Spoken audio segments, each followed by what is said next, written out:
こんにちは。ウェルネスキッチンの関口彩子です。今回はがんを予防する献立について徹底解説してまいります。料理を作る、作らないということではなくて、どんなものをどのぐらい食べるかということがとても重要ですので、ぜひ肩の力を抜いてご覧になっていただきたいと思います。簡単なポイントを踏まえて毎日継続できるようなことをお話ししてまいりますので、ぜひ最後までご覧になってください。ウェルネスキッチンでは食から始めるアンチエイジングをテーマに、心も体も元気になる情報を続々と配信していきます。ぜひチャンネル登録してくださいね。がんを予防する献立作りの中でいくつかポイントがあります。カロリーや糖質の低いもの、食物繊維の多いものを積極的に摂る。こちらは体重を管理するのにも役立つことなんですね。また血糖値のコントロールをするのにも役立ちます。がんだけではなくて糖尿病やメタボの予防、その他高血圧や動脈硬化などいろいろな病気の予防にも役立ちます。メニューはシンプルに健康的で美味しい食事を継続していくために複雑な食材は必要ありません。もちろん食生活を楽しんでいただくのは大変素晴らしいんですけれども、できるだけ毎日継続できる食生活を目指すということが重要です。そのためには冷凍野菜や冷凍果物なんかを使っていただくのもいいと思います。意外と冷凍野菜というのは旬を迎えた一番いい時期に採れたものを新鮮な状態で急速冷凍しますので、日にちが経った野菜を使うよりもよほど栄養価が高いということも言えるんですね。もちろん新鮮なお野菜を召し上がっていただくのは言うまでもありませんが、手軽に使えて価格の安定している冷凍を活用するのも継続できる一つの方法だと思います。なるべく未生成のものを摂る。穀物やお砂糖、お塩、生成して大事な成分を削ぎ落としてしまった食品よりも、食物繊維やミネラル、ビタミンを残した未生成のものを選んでいただいた方が、その分栄養も多く摂取できます。血糖値の急上昇を防ぐのにも役立ちます。抗炎症作用のある食品を積極的に摂る。サーモンやイワシなど脂の乗ったお魚、これはオメガ3脂肪酸が含まれている食品なんですね。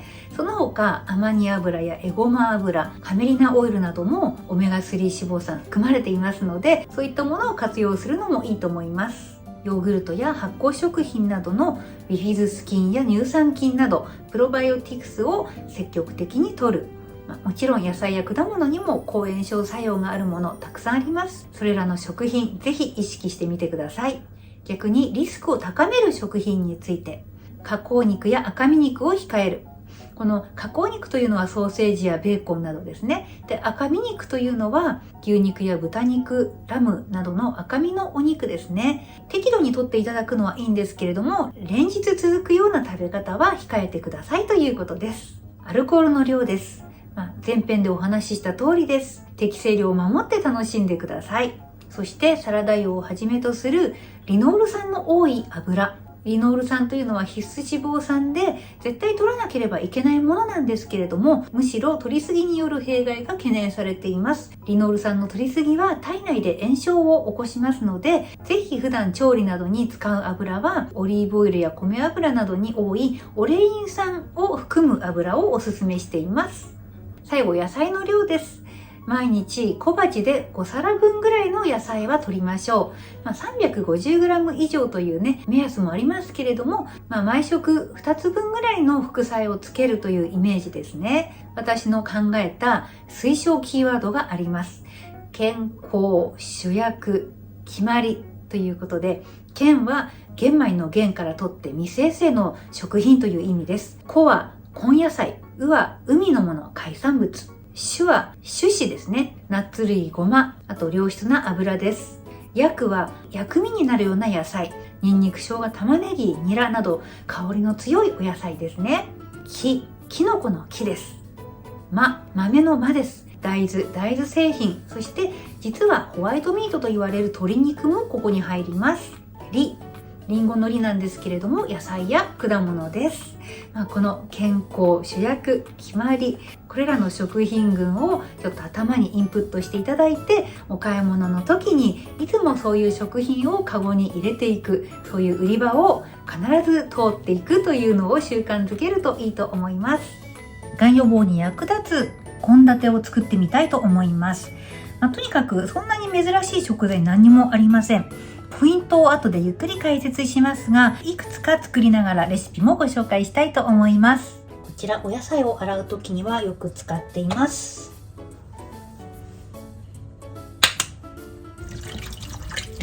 除菌もできるし、とても綺麗になるので安心です。まずブロッコリーです。ブロッコリーは切り目を多くしてあげることで、ブロッコリーの中のイソチオシアネートが増えます。なるべく細かく切ってあげた方がいいです。茹でてしまうと有効成分逃げてしまうので、フライパンでとっても簡単な蒸し焼きをしていきます。どんどんこの切り目から酵素が働いてイソチオシアネートが増えてきます。このイソチオシアネートはがん予防に有効なことが分かっています。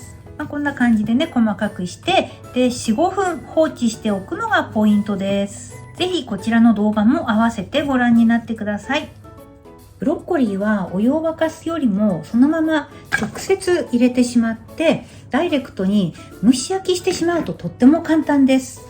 ほんの少量ブロッコリーがね湿る程度のお水をかけて、こちら米油なんですけれどもオリーブオイルなどを回しかけてで蒸していきます。で蓋をします。ブロッコリーの周りの水分で蒸してしまうのでとっても簡単です。軽くお塩を振っておきます。栄養たっぷりで蒸し上げたブロッコリー完成しました。こちらはちょっと多めに作っておくとお弁当に入れたりいろいろ付け合わせにも便利です。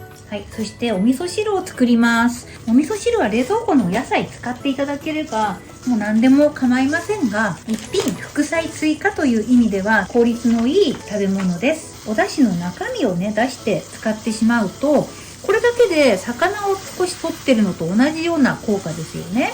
こんな風に使う方法もおすすめです。これでお出汁を取る時間も短縮です。お味噌汁、大豆製品、お豆腐、そして薬味になるお野菜、ネギです。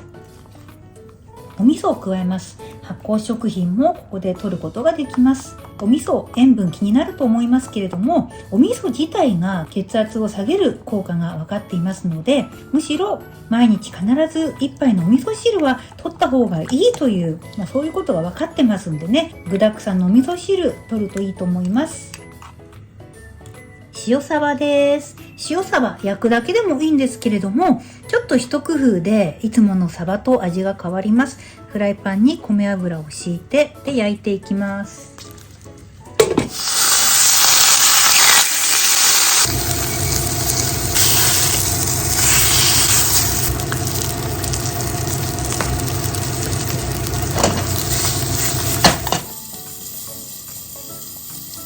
舞茸はビタミン D が多く、がん予防に役立つ成分も多く含まれていることが分かっています。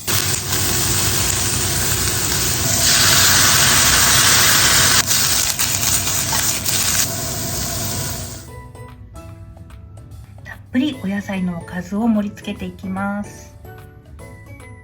今回作ったのはサバのカレー焼きとブロッコリー、舞茸のソテーですね。そして味噌汁なんですけれども、そこにプラスアルファでさらに栄養を盛りだくさんにしたいと思います。プチトマトですね。普通のトマトでも結構です。このようにお料理しなくてもそのまま使えるような素材っていろいろありますよね。こういったものでプラスアルファするだけでさらに栄養バランスが良くなります。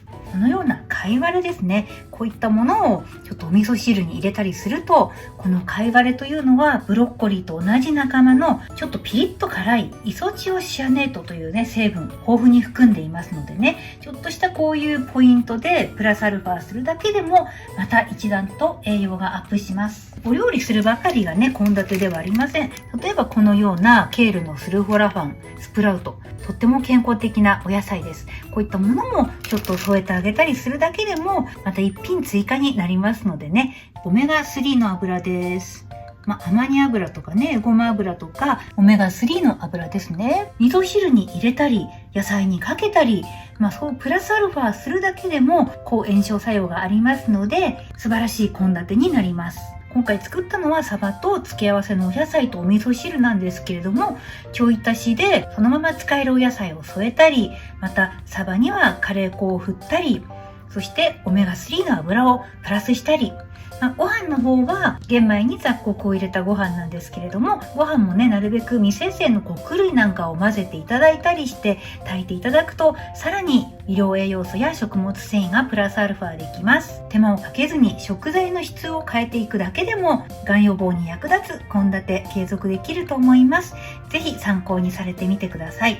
手間をかけなくても、食材を選ぶだけでも全然内容が変わってくるのお分かりいただけたと思います。食事は毎日のことですのでね、ぜひ継続できることから取り組んでみてください。最後までご覧いただきありがとうございました。それではまた別の動画でお会いしましょう。